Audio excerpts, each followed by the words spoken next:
আসসালামু আলাইকুম রহমতুল্লাহি ওবরকাতুহু। সম্মানিত দর্শক, শেখ হাসিনার দেশে ফেরার যে ঘটনা, তিনি দেশে ফিরলে কি হবে, আর তিনি আদৌ ফিরবেন কি ফিরবেন না, এ নিয়ে আমার ব্যক্তিগত যে চিন্তা, এই চিন্তা আমি কিছুতেই দূর করতে পারছি না।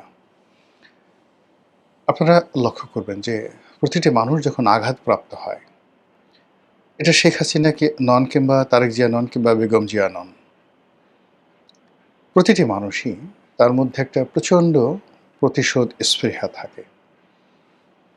কারো মধ্যে কম, কারো মধ্যে বেশি। আপনি চিন্তা করুন যে আমরা অনেক কথা বলি,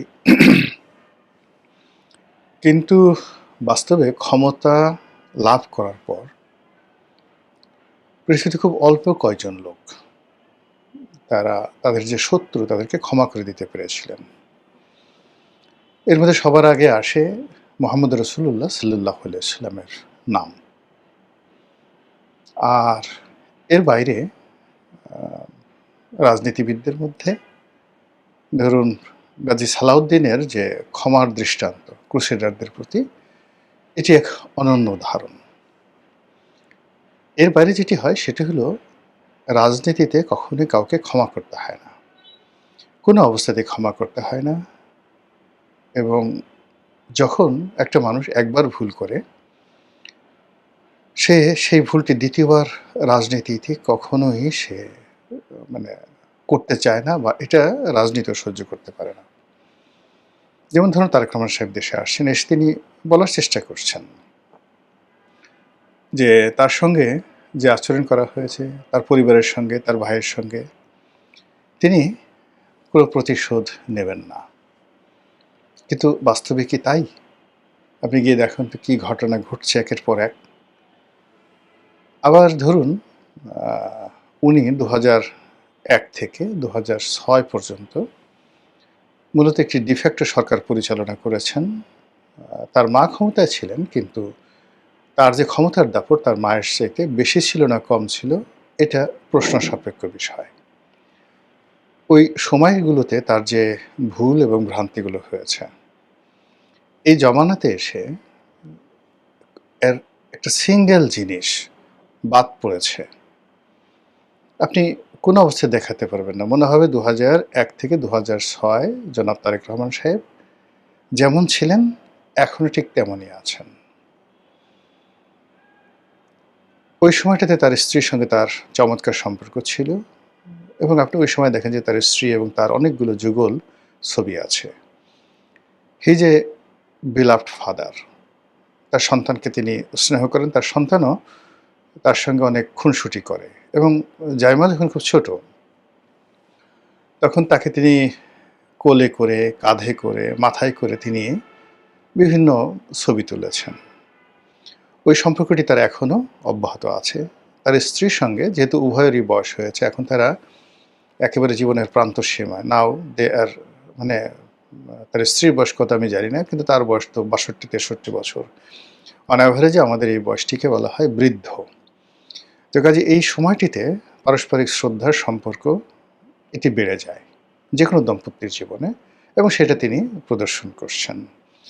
তিনি নম্র এবং ভদ্র আচরণ করছেন, যেটি সবাই তিনি যখন রাগ হন কারোর সঙ্গে, তো তার রাগের যে মূর্তি বা সুরত, এটি সবাই জানেন, তার আপনজন। আর তিনি যে সবার সঙ্গে কোমল ব্যবহার করেন, ভদ্র ব্যবহার করেন বেশিরভাগ মানুষের সঙ্গে, এটাও সবাই জানেন। তো কাজেই আমি তার মধ্যে কোনো পরিবর্তন দেখছি না। অন্যদিকে যেটা আছে, শেখ হাসিনার যে ক্যারেক্টারিস্টিক্স, আপনি যদি তার ক্যারেক্টারিস্টিক্স 1973 দেখেন, তার যারা আপনজন আছেন তাদের কাছে শুনে দেখবেন। আমি আজকের কাগজে যখন চাকরি করতাম, ঠিক সেই সময়টাতে তার স্বামী উনি নিয়মিত আসতেন, ডক্টর এম ওয়াজেদ। তিনি লিখতেন আজকের কাগজে, এবং আমার পাশের টেবিলে বসতেন ফরিদ কবির। তো কবি ফরিদ কবির মূলত ওই সম্পাদকীয় পৃষ্ঠাটা দেখতেন। তো যত লেখক আজকের কাগজের মাধ্যমে কিন্তু বাংলাদেশ একটা নতুন ডাইমেনশনের সম্পাদকীয় তৈরি হয়, যেটা বাইরের যারা কন্ট্রিবিউটর তারা এসে পত্রিকায় লেখা আরম্ভ করেন। এর আগ পর্যন্ত, বিফোর আজকের কাগজ, কেবলই মাত্র পত্রিকায় যারা চাকরি করতেন সহকারী সম্পাদক তারাই পত্রিকার উপসম্পাদকীয় লিখতেন।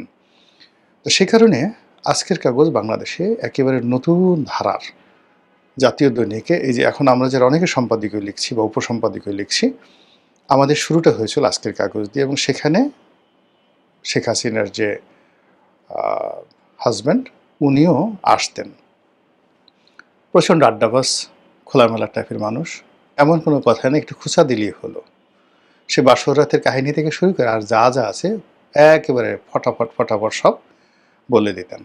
তো বুঝতে পারেন যে শেখ হাসিনার ব্যক্তিগত জীবন সম্পর্কে আমরা কিছু মানুষ যেভাবে জানি তার স্বামীর মাধ্যমে, তার স্বামী যদি সত্য কথা বলে থাকেন তাহলে অন্য সবাই ঠিক আমাদের মতো নন। এর বাইরে ওনাকে ব্যক্তিগতভাবে দেখেছি, সহকর্মী রূপে 5টি বছর উনি প্রধানমন্ত্রী ছিলেন, আমি একই পার্লামেন্টের সংসদ সদস্য ছিলাম, সেখানে দেখেছি। ওনার কর্মী হিসেবে তাকে দেখেছি। আবার ওনার দল থেকে চলে গিয়ে আরেকটি দলে যোগদান করেছি 2018 সনে। এরপর ওনার ঘরের মানুষ বাইরে বের হয়ে গেলে ওনার রাগ কেমন হয়, ক্রোধ কেমন হয়, ঘৃণা কেমন হয় সেটাও দেখার সুযোগ হয়েছে। কাজেই এই যে শেখ হাসিনার সম্পর্কে আমি কোনো অবস্থাতেই আমার আবেগ, আমার উদ্বেগ এবং আমার উৎকণ্ঠা এটা আমি বন্ধ করতে পারছি না।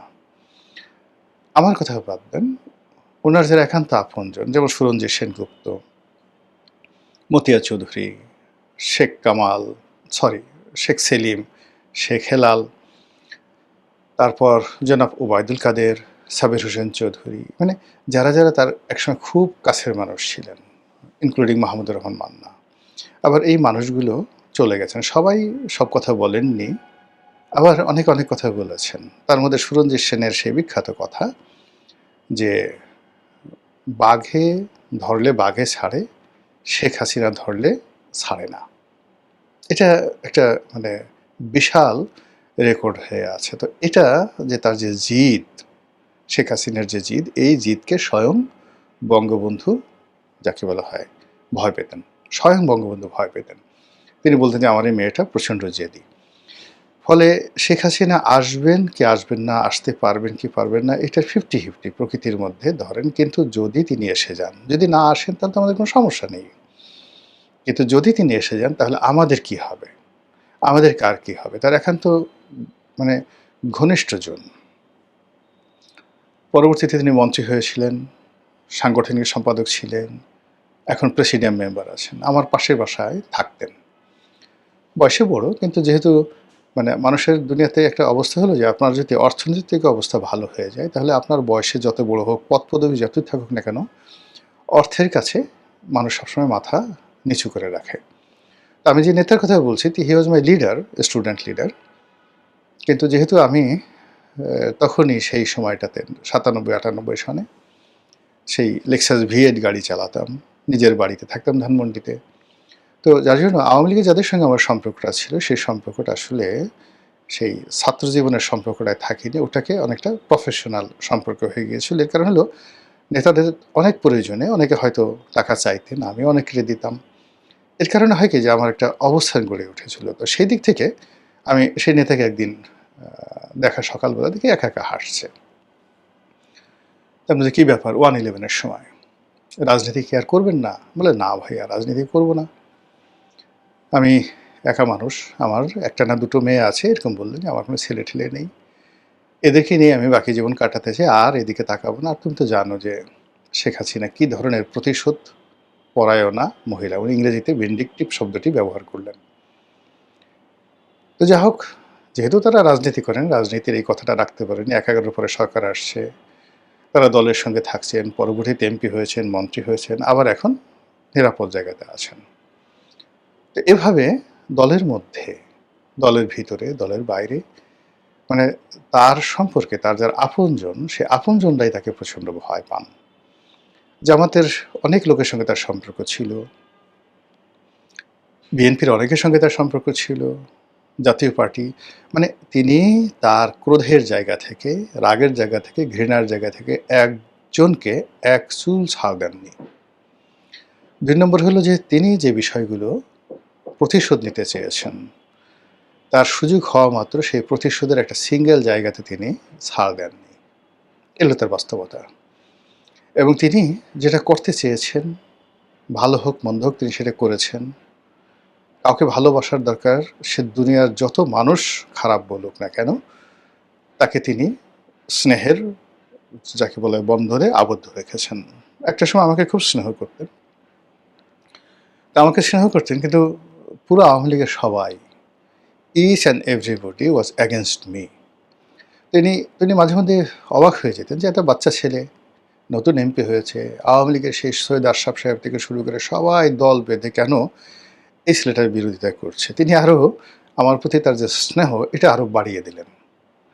শেষের দিকে যেটা হলো সালমান সাহেবের সঙ্গে যে ঘটনা, ওটা একটা দুর্ঘটনা ছিল এবং ওটা আমি হ্যান্ডেল করতে পারিনি। আমি জেলে গিয়েছি, ইচ্ছা করলে আমি জেলে অ্যাভয়েড করতে পারতাম, কিন্তু বয়সে তরুণ ছিলাম। তো যার জন্য আমার কাছে মনে হয়েছে জেলে যাওয়া বা একটু ঘাড় টাড়ামি দেখানো। কিন্তু এখন বুঝতে পারি যে প্রধানমন্ত্রী হলেই আসলে সবাইকে সব জিনিস করা যায় না, আর সবাইকে ফেভার করা যায় না সব সময়টাতে। এখন তারেক রহমান সাহেব প্রধানমন্ত্রী হয়েছেন, তার যখন তিনি প্রধানমন্ত্রী ছিলেন না, তখন তার একটা লিমিটেশন আছে। আবার এখন প্রধানমন্ত্রী হওয়ার পর তার অনেকগুলো লিমিটেশন রয়েছে। ফলে তিনি ইচ্ছা করলেই তার সঙ্গে কারো যে সম্পর্ক, সব সম্পর্ক তিনি ওন করতে পারবেন, সবাইকে ডাকতে পারবেন, সবাইকে অ্যাবজর্ব করতে পারবেন, এটা একেবারে অসম্ভব ব্যাপার। শেখ হাসিনার ক্ষেত্রেও এটা সম্ভব ছিল। ফলে আমার যে তার প্রতি কনসিডারেশন যে সবসময় তিনি আমাকে রক্ষা করবেন, আমার পক্ষে করবেন ইত্যাদি, ইত্যাদি, এই জিনিসগুলো আসলে ভুল ছিল। আমি কখনোই তার কাছে যাইনি। আমি চাইতাম যে তিনি আমাকে ডাকবেন।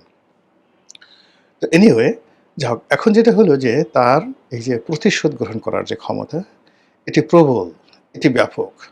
এবং সবচেয়ে বড় ব্যাপার হলো তিনি কোনো অবস্থাতেই কাউকে কোনো উপকার করলে আর কাউকে কোনো বিষয় কারো দ্বারা ক্ষতিগ্রস্ত হলে ওটাও তিনি ভুলেন না। স্বয়ং এরশাদ সাহেব আমাকে একাধিকবার যখনই এরশাদ সাহেবের সাথে দেখা হতো উনি বললেন, হাতটা ধরে বলতেন, খুব স্নেহ করতেন, ও রনি, মানে শেখ হাসিনা নাম ধরে বলতেন যে ও এত খোঁটা দেয় কেন, কথায় কথায় আমাকে খোঁটা দেয়, এই আপনাকে এটা দিছি না, এটা দিছি না, কথায় কথায় সবার সামনে লোকজনের সামনে খোঁটা দেয়।